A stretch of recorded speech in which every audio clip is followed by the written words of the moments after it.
Le livre d'Ésaïe, chapitre 51.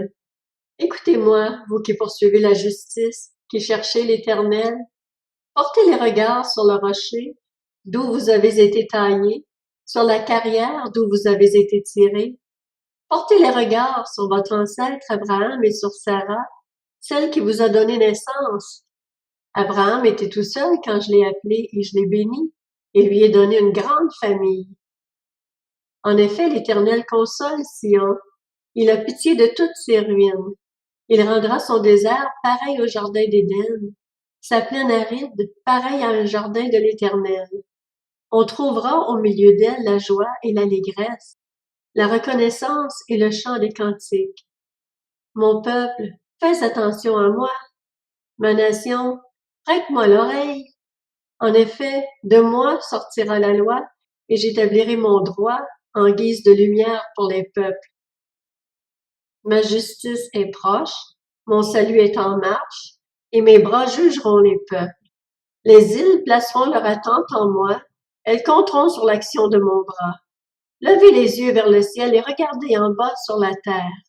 En effet, le ciel se dissipera comme une fumée, la terre tombera en lambeaux comme un habit, et ses habitants mourront comme des mouches. En revanche, mon salut durera éternellement, et ma justice n'aura pas de fin. Écoutez-moi, vous qui connaissez la justice, toi, le peuple qui porte ma loi dans le cœur. N'ayez pas peur de la honte infligée par les hommes, et ne vous laissez pas terrifier par leurs insultes, car la teigne les dévorera comme un habit, les mythes les rongeront comme de la laine. En revanche, ma justice durera éternellement, et mon salut de génération en génération. Réveille-toi, réveille-toi, couvre-toi de force, bras de l'Éternel. Réveille-toi comme par le passé, comme dans les générations précédentes. N'est-ce pas toi qui as abattu l'Égypte, qui as transpercé le monstre? N'est-ce pas toi qui as mis à sec la mer, l'eau du grand abîme, qui as tracé dans les profondeurs de la mer un chemin pour le passage des rachetés? Ceux que l'Éternel aura libérés reviendront. Ils arriveront à Sion avec des chants de triomphe et une joie éternelle couronnera leur tête. Ils connaîtront la gaieté et la joie, la douleur et les gémissements s'enfuiront. C'est moi qui vous console. Qui es-tu pour avoir peur de l'homme alors qu'il va mourir, et du Fils de l'homme dont le sort est pareil à celui de l'herbe?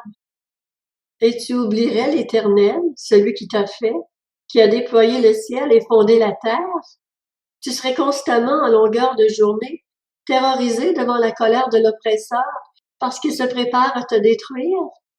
Où donc est-elle la colère de l'oppresseur? Le prisonnier sera bientôt libéré.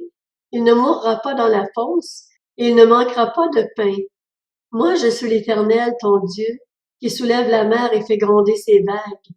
L'Éternel, le Maître de l'univers, voilà mon nom.